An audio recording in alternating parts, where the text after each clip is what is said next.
Hey, everybody. Super excited to have my friend Monica Ritter here from Missouri. And we are going to talk about housing inventory and how to create housing inventory, affordable housing inventory. Yes. So I am so excited, Monica. And I was just saying with Monica that I got to meet Monica last year in October at the Elite Retreat. So it was fabulous. And I'm glad to reconnect with you again today. Elite Retreat was fabulous, but building those relationships and getting to reconnect and talk throughout the year, that's just the best part of our industry. And learning from, yeah, I agree. Learning, connecting, making referral partners, learning more about the industry and what's happening in different areas. I love it. I So just feel like I don't struggle anymore whenever I'm stumped or I run into something and I need information from somebody or a different perspective, sometimes even outside my market. Just I always have a name that I can pick up the phone and think, oh, this person will help walk me through this. So I just feel like I'm never at a loss for help. that is a really good point. And I hadn't thought about it that way, but you're 100% accurate. That you're exactly right. There's a lot of times I'm on my way home and I'm like, huh. I can't be the only one having this issue. I wonder how other people are resolving it. And you make a And quick we phone call and you're right. probably all do the same thing. I love my car time. Like my car time, I never listen to the radio. I don't even have preset stations because I am always on my phone. I always have a question. I always have something I want to talk through with somebody. So that's when I'm making those phone calls. Yeah, me too. That's funny. Glad no, hopefully we don't get in any wrecks, but I agree. I agree. So talk to me, Monica. What do you do? And if anybody out there listening has suggestions, what are you doing to increase your inventory? Would love to hear it. But talk to me, Monica. What are you doing? Well, so interesting enough, I'm in a rural area outside of Kansas City, so the east side of Kansas City out to our rural market. So we don't have a lot of new construction in this area. In fact, most of our land is farmland. It's not Oh, development land, and they're heritage farms. So a lot of them have been in families for over 100 years. So wow. these families don't want to sell off their properties. We're one of those farm families, so I understand they don't want to develop land that has been, through their family generation after generation. And so we find a lot of areas or communities that are landlocked. So they're just not open for development. And a lot of these areas don't even have utilities available if they were open for development. But yet, we still, along with all other communities, we have growing populations. We have families having families, and their kids are going off to college and wanting to come home. But yet, we have this shortage of inventory. But for us, we also have a shortage of developments. So it's not just about being able to build houses fast enough, it's about not having the land to build the Mm, houses on. wow. So last year, I decided if there was not enough inventory, if we didn't have builders that were going to be developing and building inventory, I had to create inventory. And how was I going to go about that? And so I decided to come up with a plan. And basically, I wanted to rebuild what we already had. I knew I didn't want to rebuild it myself, but we had to figure out a way to go about that. So I sat down with a CPA and a financial advisor, and I said, let's take a look at some of our property owners, so some of our landlords that have multiple homes. And I was thinking if they have homes, 5 or more homes, like what did that look like? Because I own some rental properties as well. And what I've seen is historically, we would use 1 month of rent to pay taxes and 1 month of rent to pay insurance. Mm-hmm. And then you had to factor in a vacancy rate and upkeep and repairs. But with the increase of inflation, our taxes and insurance, at least in our area, they quickly climbed to where it was taking 3 months to cover it. And now it's taking 4 months to Oh, wow. cover taxes and insurance. So it's not as economically feasible because our rents weren't inflating as quickly as Mm, everything else was inflating. wow. So, taking that into consideration, and with the increase in inflation of market prices, the CPA sat down with me and the financial advisor to look at tax consequences for people that had held their homes. And then the financial advisor created this graph for us. And so he started plugging in if landlords would sell their home in the current market as single family homes, what that would look like over the course of the last 10 years, but then what it would look like over the last 5 years and what it looks like projected over the next 5 years. Wow. Running was just some average numbers as far as benefits of investing them, not in high risk plans, but just in some what they would call normal investments. Yeah. And so when we ran those, we found over the last 5 years and potentially the future 5 years that our landlords could invest the money from their sales after their tax consequences and come out further ahead in their investments than by holding them as rentals. Wow. And a lot of that is due to the inflation and what the houses are worth now. Now, this plan didn't work for any of our landlords or investors that have big mortgages that maybe bought into their homes within the last 3 years. But we're talking about landlords that have owned their houses 5, 10, 15, 20 years and have paid them down or no longer have mortgages on them. Because that's really smart of you. Holy cow. Well, it was a team effort. I mean, I had the thought because I was thinking with my own rental homes that are paid off, what would that look like if I invest them? I'm spending so much time, money, and effort in maintaining them, putting renters in them, taking care of them. What would that look like if I just put that money in financial investments and didn't have to dedicate that time to it? And then I thought, how much time are my landlords spending? And it was even better if they were using a property management company, because you take that property management fee out of it. They weren't spending the time, but that money was cutting into their profits. Wow. So I invited, we had a gentleman here locally that he owns 73 properties. So I decided to start with him, and I said, hey, we're friends.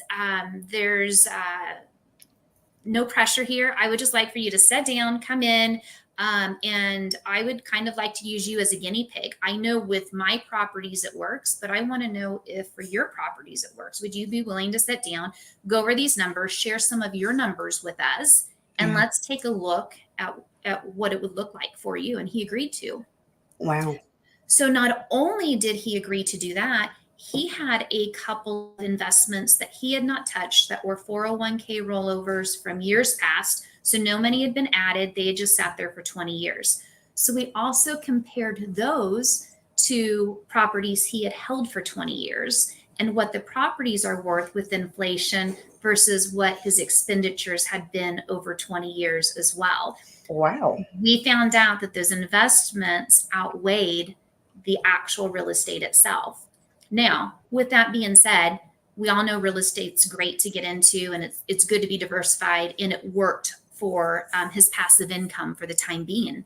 But now that he doesn't need it, we started looking at, it is now time to sell. We're in the height of a market. We're not probably going to see this growth of inflation in his lifetime. Yeah, right. And so is this now the time to get out and invest that money? And so then he went and met with his financial advisor and his CPA, and they both agreed as well. So we started liquidating his properties. Now, he was one that had been a builder, so he wanted to sell his one by one, and as he rehabbed them himself. So I helped him by starting to give notice to his tenants. He's a great landlord. So he started with giving a few 60 or 90-day notices, giving other 6-month notices, letting others know we're not going to renew. We didn't want to flood the market with properties. So we kind of handpicked which properties and what areas we were going to start with. And that's how I started the process. And then from him, I started hitting other property owners that I knew had multiple properties. And we kind of started working through that, creating inventory. And so far for 2023, when I started this process, it created 62 sales by doing this. And I'm currently probably going to hit 80 sales with it in 2024. Holy cow, that is amazing. So then if you didn't have the gentleman that had 76 properties, how can you identify investors? Sure. So in our county, I'm sure everyone's different, but you kind of know who property owners are, but you can go through tax records to look at ownership and see how many properties owners have. I think in our world of real estate, we kind of know who the big landowners are or the developers are.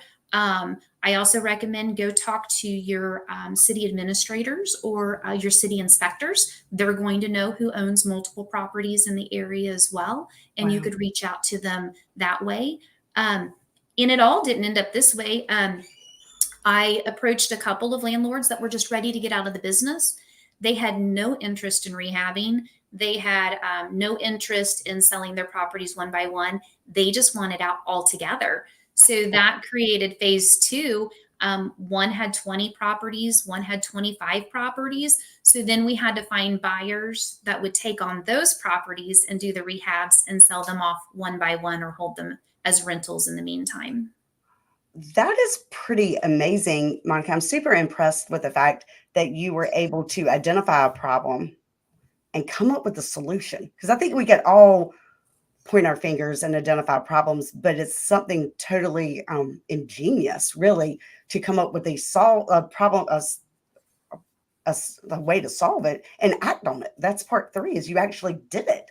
I'm Well, so acting on it, yeah, that is a big step, but that's really what we do every day, Jennifer. Like in our job in the industry, we are problem solvers, and we typically try to identify problems before they happen and then solve them for our clients or come up with a solution for our clients for our transaction. So it's not so different from that, but it's outside of a transaction and identifying the problem in our industry in our specific area. But you're right. I think often we all know what the problems are. We even have ideas on how to solve them, but it's putting them into action. And I knew in my mind that the numbers part of it was not me. Like yeah. I had an idea, but I didn't know how to come up with those charts and graphs. I didn't know how to formulate those numbers to prove it. So it was pulling in people from other industries to say, hey, can you help me with this? But they did, and they even came up with a graph, and I think that's pretty amazing. Yeah. I'm impressed. Look, you got a Well, lot of thank people that you. are impressed. What did you say? No, I just said thank you. It's Yes. it's again, it's just identifying that problem and saying, let's run with it. On the other end of the spectrum, I could have been wrong and I don't know what would have happened then, but it worked out. Well, So but you know what? But you didn't say this is, I mean, you said, let me get people in here. And then even with your first guy, you said, let's crunch numbers. Let me use you as a guinea pig. Does this make sense to you? And you kind of put it back in their court. I think that's really awesome. what was the worst case scenario? Like Yeah. we learned that he had been successful and was going to continue to be successful and that he needed to hold on to his Yeah. properties. Great. Well, do you have everything set up for succession plan? Then we would have had that conversation. Like it would have went somewhere. Yeah. It just, this is where it ended up at. Well, I think and you're killing it. I mean, you because we always say it's important to become a resource, right? But now you've Mhm. made that resource even bigger, right? Because now Yes. you're like you became the resource to everybody. Now you've got the listings, you're becoming a resource to the buyers that need that affordable housing. I think that's fabulous. Well, not only that, the on the flip side of it is by now I think we've done 4 fairly large package deals for people, Wow. and those words spread between other property owners. And so those are the people coming to me now saying, "Hey, I I don't heard. want to put these on the market. I don't want my renters to move out. I, would like to kind of have a private sale per se. Mm, We don't publicly want to put it out there because the last thing they want is a huge vacancy rate in their properties or their renters panicking. So yeah. then it's a matter of, hey, if we're not ready to put them on the market, do you know a buyer? And sometimes it's putting that together. I think that's awesome. I do like I'll have my listings and my buyers and I try to I feel like we're all matchmakers, but I've never Yes. thought about it on the big scale. I think that's awesome. I'm very Mhm. impressed. Yeah. So it's and on that big, it I'm sounds overwhelming, but really it's not. So the other kind of side piece that comes out of it, like there's just so many positives because some of my buyers that have bought these packages and then they had to rehab homes. So it's now how will you be part of my team? So even though as the homes are being rehabbed, they're not ready to list yet, they're committed to me and Mhm. I'm committed to them throughout the process. Wow. So, I've committed my time to say, yep, let me tell you what the trending colors are. Let me tell you what the trending flooring is. What they want to know is what's going to sell the house, not what they like, but what buyers want. So we're continuing to have those conversations on a weekly or daily basis.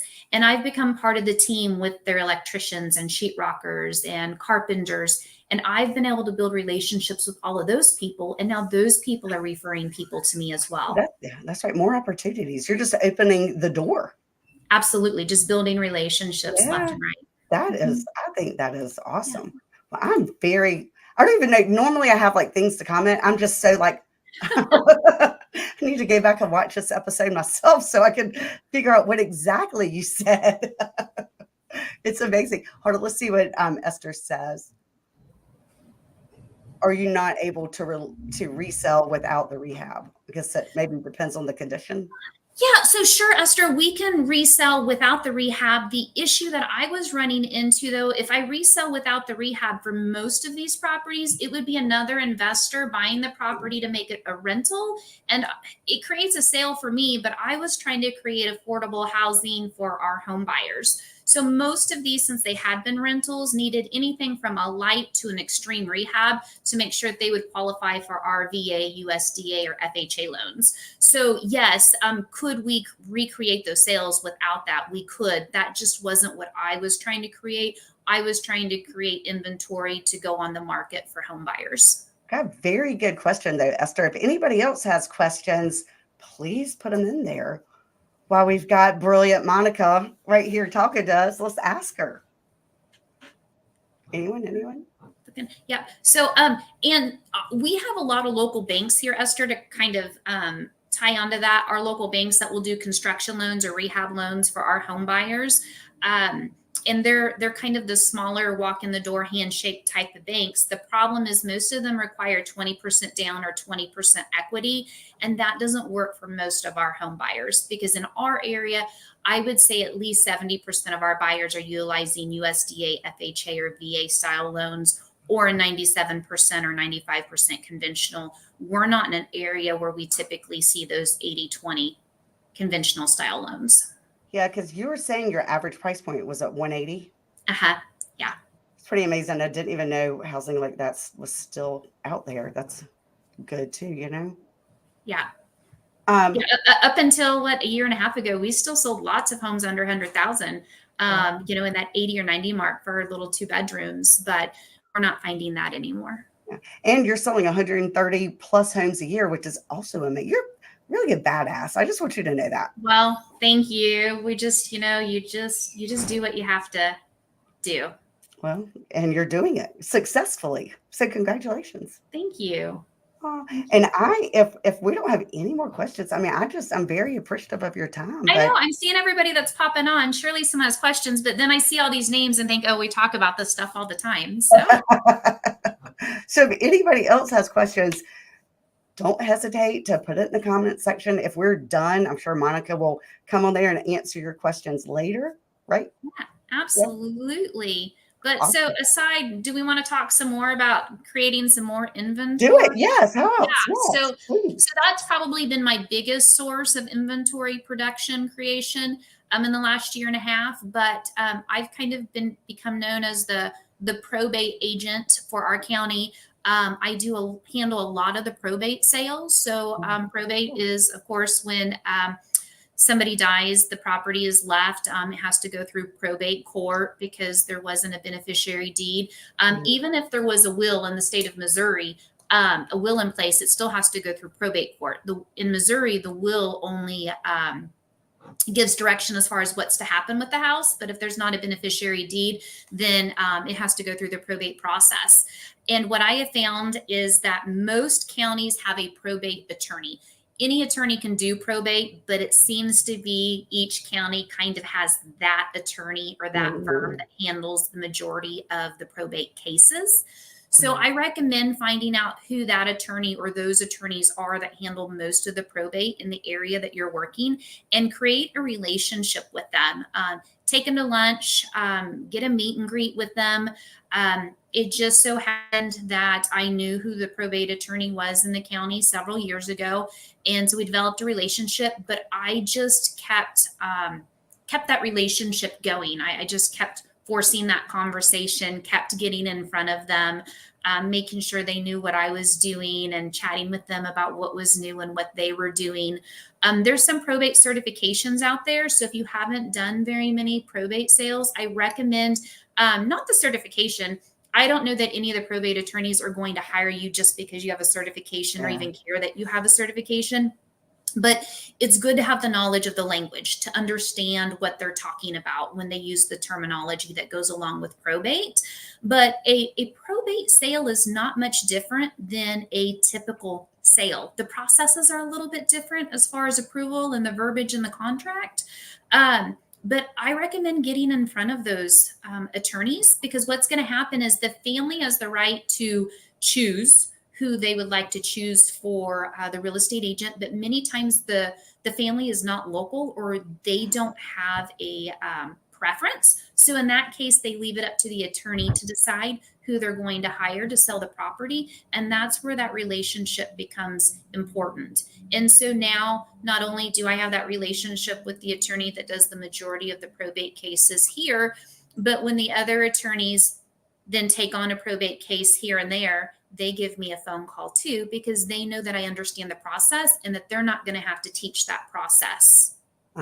That is really smart, because I've got an agent on my team that's really interested in getting into probate. And I tend to do a lot recently, but it's already have that relationship with the family. It's not coming from the attorney. So I think that's really interesting about how to develop, first identify who the attorney is, but then developing that relationship. Yeah. So if you're not sure, so all probate cases are filed with the court in the county. So you could go into your county CaseNet, or you could old school go to the courthouse and pull all the probate filings, and you could see who the attorney of record is on all those filings. And then you will see which attorneys are handling the majority of the probate cases. I love it. Wow. That was a nugget. Thank you. You're welcome. That was really good. Yeah. So, and then just become friends with them, get to know them, be in their face. Like you said, I love it. Wow. I mean, and you can take that as far as you want to take it. Like, okay, maybe you don't want to end with probate. Maybe then you want to get into divorce. Like, Yeah. I cringe. Like, divorce isn't my niche. I Mhm. don't mind it, but I don't want to be a therapist. And I don't want to work through a lot of that tension that comes Wow. along with divorce. So if they are past clients or a referral and somebody that wants to work with me, then absolutely I want to take care of them and work with them. Those aren't necessarily though the files that I want to work with. They're high pressure, they're high stress, they're high emotion, and that's okay. But you're taking a lot of that emotion home with you each day. And I'm thinking the few times I've done a divorce, you're right, because it is, and a lot of times you're working twice as hard, because you have to get her to sign, and then separately, 90%, at least the ones I've done, they hate each other. Then I have to get him to sign. Then it's like I'm having to, And then you have the attorneys that want something different. yeah, yeah, it's a lot of work. But Esther has a quick question about what approximately is the spend on a rehab. Oh, Esther, wow. So on these, it depends. So if it's a currently occupied rental, so we've seen, gosh, it just depends on my different packages with my different people. So right now I'm working on a couple, and they were occupied rentals. The renters just moved out. The landlord was good at maintaining the property. So these rehabs will be $5,000, $6,000, $7,000. They're going to be just some paint and some flooring, maybe a few light fixtures. They're going to be very basic. But we have one that's going to hit the market next week, and it's probably $170,000 rehab. It was from the ground up type of rehab. We have taken, I wish I had pictures to show you. So a few of these, we have taken properties that, my son walked into one and he said, well, I think that's a raccoon looking at us from that wall on the other side of the house. Oh, Part of brother. the wall was missing. You would have thought it needed to be dozed. It had a good foundation. It had 4 square corners, but it needed everything else. So again, that's part of the problem or concern, is finding the people that have the ability and the funds to do that too. So finding those buyers that want to work with you to do this. Yeah. And then let's see here. Are they cash or are they getting loans? Good question. So one of my investors has a line of credit that he uses to purchase the house, but then he's using his own cash for the rehabs. So what happened was we had to sell one, then he started the rehab of two more. Once we sold those two, then he was basically able to rehab two at a time. One of my other investors has his own cash. Another one runs with a line of credit for all of it. So it's kind of a mix. So yes, they have to have probably that financial relationship with the lender, and they're all using local banks. And we're finding we're having to rehab quicker now than we were at the beginning of last year, because those lines of credit have renewed, and those interest rates are running 10%. Wow. And that has to be factored into the return on investment. Wow. So let's see here.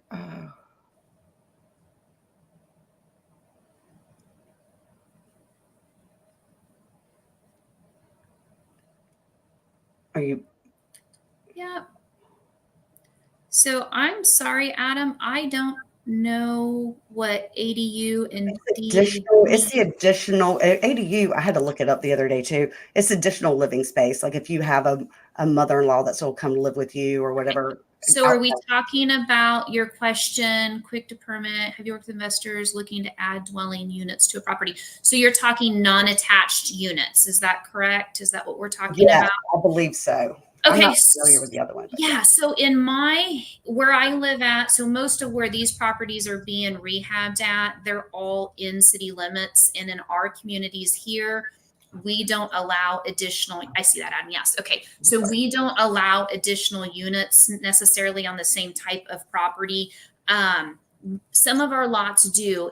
Our lots are small enough here that with our lot line setbacks, most of the time with the amount of square footage you can take up on the lot with the line setbacks, it doesn't allow for additional units. For those lots that do, they do have to be permitted, but even these rehabs we're doing all have to be permitted as well.